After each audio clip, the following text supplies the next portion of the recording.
Welcome, guys. Alright, so in this video, it's going to be some kind of different style that I've actually done before, but it's going to be a voiceover over a raw flight where I think, most people that will see this location are going to think that it's something that I, dreamed of flying in, and actually I did actually think it was one of the best spots I'd ever flown in my life in the previous video that I had done here, but I flew it at night, so I was playing it a little bit safer than I normally would. But in this particular video, I'll show you why it can be pretty boring flying a spot like this. So I guess before we get started, I'd like to tell you that I do have a visual line of sight observer, and I actually have two of them.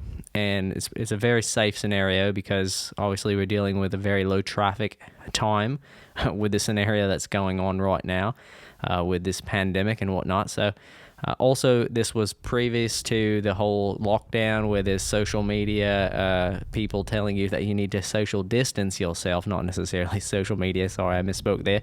But in general, yeah, this is before all the hardcore lockdowns were put in place. So yeah, let's get started. Obviously, I'm waiting for traffic to get out of the way so I can take off. And when I do take off, I'm going to kind of take it easy so that I can figure out exactly what my signal strength is like. So obviously, going behind objects like this, going to lose a little bit of video because of, obviously an obstruction between me and the drone itself. And then RSSI for the radio link is also something to be concerned with. Now, this right here was actually not intended, but as you saw, I recovered and was able to continue flying. And the reasoning why that was so scary was because the sky is white, as you can see. The camera's really blown out, and the bottom of these bridges are white as well. So when you see me flying up towards them, it was extremely hard to see in the DVR. And as you can see right here, I'm just flying around flippy-flopping myself over these bridges, having the time of my life. But in actuality, I'm getting kind of frustrated and bored that this spot is so sparsely, all these bridges are so sparsely placed that I can't actually figure out where they are. They're not very uniform. So when you're trying to fly up and figure out exactly where something is and do something blind, you can't really do it because these things are so sparsely located. They're not very symmetrical in this building to building space that they are in. Just kind of flippy flopping still, having fun. I'm not gonna lie, I did have fun flying at this location, but I didn't really want to fly it again, if that makes any sense. I liked flying it.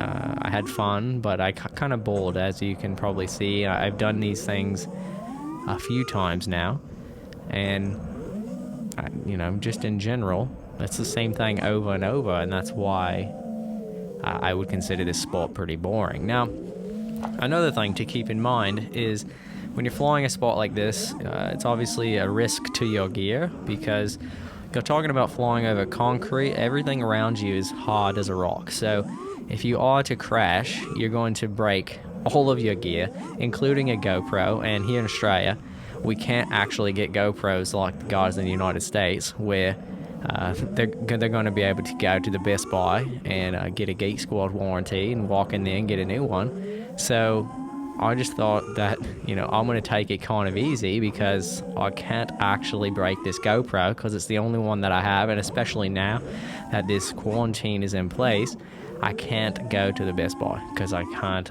we don't have them, and I can't actually go out and replace this thing if I were to crash it. So flippy flop, and that gap right there that I had just gone through was something that was pointed out during the flight. Like, I didn't actually know it was there before I had taken off. So my line of sight spotter is actually telling me, hey, this is here.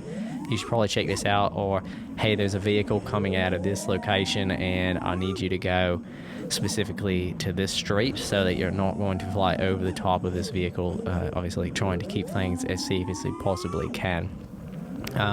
So, flying around, flippy flopping, as you can see, I'm pretty done the same thing many times, trying to just get smoother variations of the same exact thing, figuring out where I can and can't go without losing line of sight. I think at this point I got kind of bored, and I started thinking about this guy named Air Blaster from the United States, where he kind of just does these really long, continuous one-take shots where it's a super smooth shot, and I'm pretty sure he throws it into this program called RealSteady, and it makes it very smooth in post-production. But in this particular case, I'm using a GoPro Hero 5 Session, or a Session 5, sorry, and I'm just not able to throw it into RealSteady because it wants some physical stabilization of the actual GoPro itself. It can't get rid of all of those vibrations that you're going to see on a GoPro Session, where like a Hero 6 or a Hero 8 is going to give you a better variation of what this RealSteady program can actually provide. So, flippy flopping around. I got bored with those smooth, slow lines, so I'm trying to come back in here and get something that I haven't done. But as you can see, I've pretty much done everything that I want to do within my comfort zone, and not crashing, because I'm not trying to push the limits here.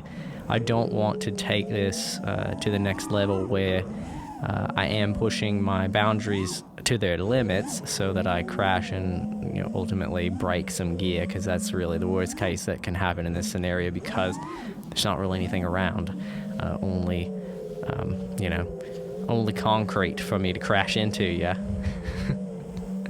So the flight's coming to an end now, and I just wanted to make sure that everything was all right, and I wanted to be able to cross the street looking both ways, obviously.